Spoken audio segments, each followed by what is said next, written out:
Hello.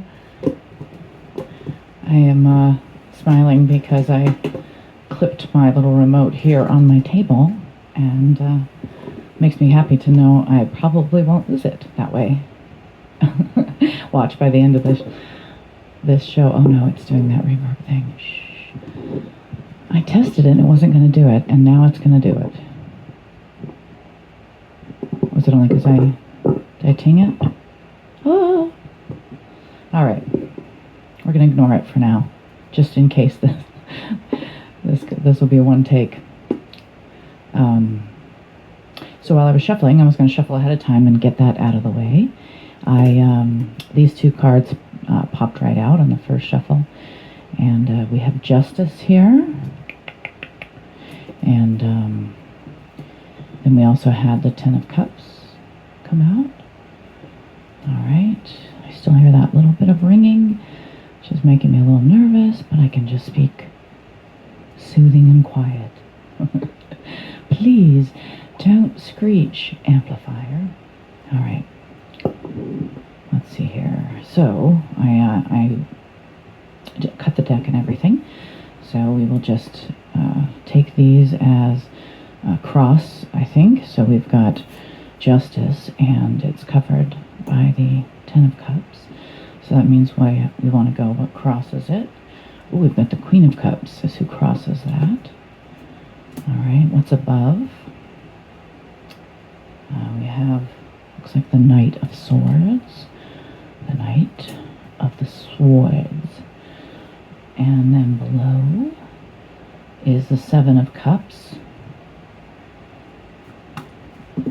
All right, this is my crow deck here that I like, but is obviously a little creepy and dark.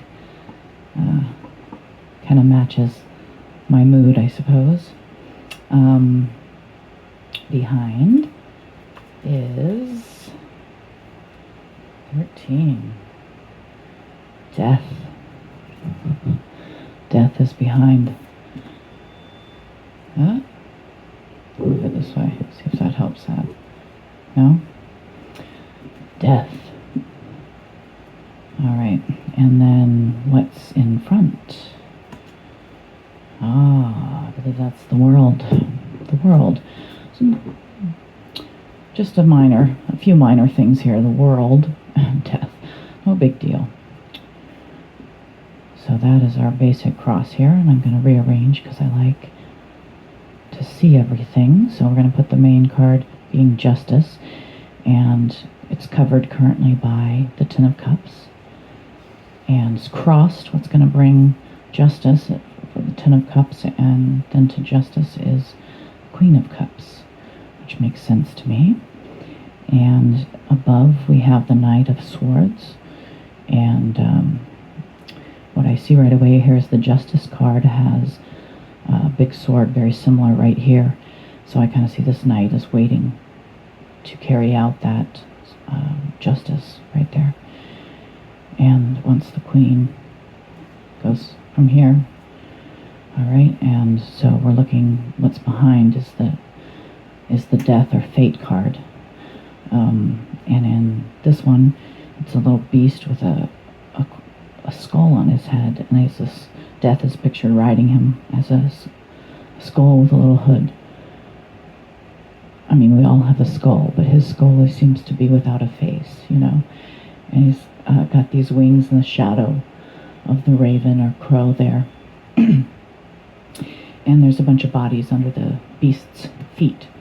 But in our reading here, which is nice, this Death card is behind us and looking away, looking off.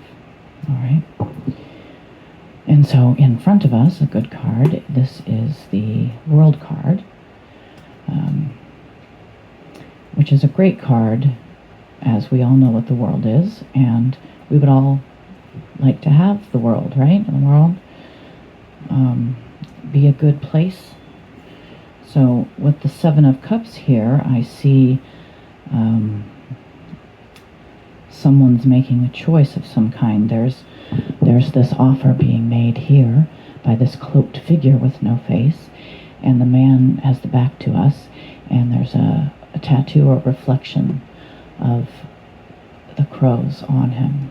All right, and there's something here, maybe a rock or a bundle of his goods. I don't know what that is. I don't see any cups, but here, down here, it does say 7 cups. And if I remember on other decks, is that when they're walking away, I think.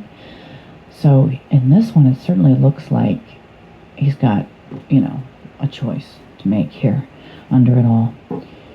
And, or maybe something to accept. I do see that faceless, robed figure, and then remember that I said this skeleton skull without the face. Could be a connection there, coming to grips with whatever this death or fate card. Now, it doesn't always mean death, but there's lots of deaths around us, things die every day. Little bugs only live, a few hours or a couple days, and then they die. So it's not like it doesn't exist in the world, right? Even if humans go a long time, and we're trying to avoid that, because it's painful for those who go on living. But in this case, it doesn't need to be a death. If anyone were to have had a recent tragedy, don't do that. Sorry. Shh, settle down. All right. If someone did have a tragedy like that, I'm really sorry. That's hard to go through, I've lost a few people that I really love, and they live on in my heart, and that's, the best way that I can find to cope with that loss, is not to lose it at all, is to hold it dear. All right, and in this case, putting it all together, some sort of justice is needed involving this 10 of Cups. Maybe someone's not sharing the way they're supposed to be, and so it's going to take justice to get and the Queen to say, all right, it's time to share those cups. And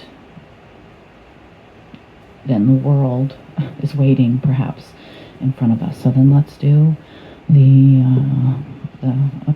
future here. This is the Page. Is that guy a page too? Oh, that might be the Page of Swords up there. I forget this deck with the crows throws me off, but he doesn't have a horse, so I'm gonna guess that's a page as well. So we do have the Page of Cups here showing up. Those are kind of messages. I see the Page is, he's the first position there. And then we've got, don't do it, stop. Okay. This is the Ace of Wands right here, which is fire, action, and a new beginning. And now we have a knight. Here's a horse with the sword. So this was the Page of Sword above the waiting. And then the Knight of Sword is in the hopes or lessons pile there. Now for final outcome. Let me see here. Oh, stop. Okay. I'm so sorry. I turned it down. I thought it was going to not be like this. I'll get the hang of this recording my voice thing soon enough, right? Or maybe I won't. Maybe I'll invent new things to be bad at, or new challenges to overcome, like not making it ring. All right. What do I have here? 9? No, 6. Can't read Roman numerals, guys. Lovers, dancers. Oh, I see. There are 2 people there. Okay, I just need to look better. There's a big crow there in the background and 2 humans standing in front, like a bush. There's things or shadows down below. Says it's the lovers. And that's cute. That's a cute ending. So let's take it all in here. There had to be the death of something, or there just was the natural death of something, and then that's where we came to the Ten of Cups, and the Justice in this case, whatever it is, dividing up the cups, or who gets the cups after the death, or that's water, that's emotion. So maybe this is about who's going to get the 10 cups of love, maybe, if we looked at it that way, since that's emotion, and that is up to the Queen of Cups, who rules that, the emotions. She's got her cup out here, and she's listening to the wise counsel with the crow there. And we've got the Seven of Cups, which again just looks like coming to terms or deciding what is the next step. Turning away, perhaps. All right? And then with the world opened up in front, or the world waiting there, then what's coming to the table is the Page of Cups. And with all these cups we have here, that means that this person is in the process of learning their emotions, perhaps working on controlling them or understanding them, or how to give them to someone, maybe. How to give cups, how to, pour the right things into the cup before you give it to someone. Obviously a cup of poison is not something anyone wants. So what you put in the cup is very important, what your emotions are. So this could be learning, in the state of being ready to learn how to open up and connect and give emotions, which then we have the Ace of Wands here, and that's fire, new beginning, a burning, fiery new beginning, we'll say. And hopes and dreams and lessons is the Knight of Swords is riding in, and he's got his sword ready, but he's also doesn't seem to be looking particularly like he's going right into battle. His horse is kind of looking off in another direction, and he's looking one way, but he's definitely on the horse, so they are journeying, which is great. So that's in your mind. So that's being the Knight of Wands in your own head. It could be, learning to pay attention to what you want, to make sure that to use those thoughts about where are you going, what do you want to do, what's your goal and mission.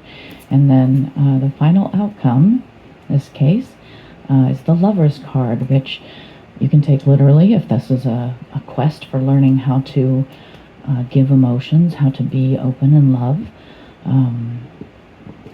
If it's how to take that more platonic and say if it's how to get and give cups amongst your friends and family, it doesn't always have to be romantic.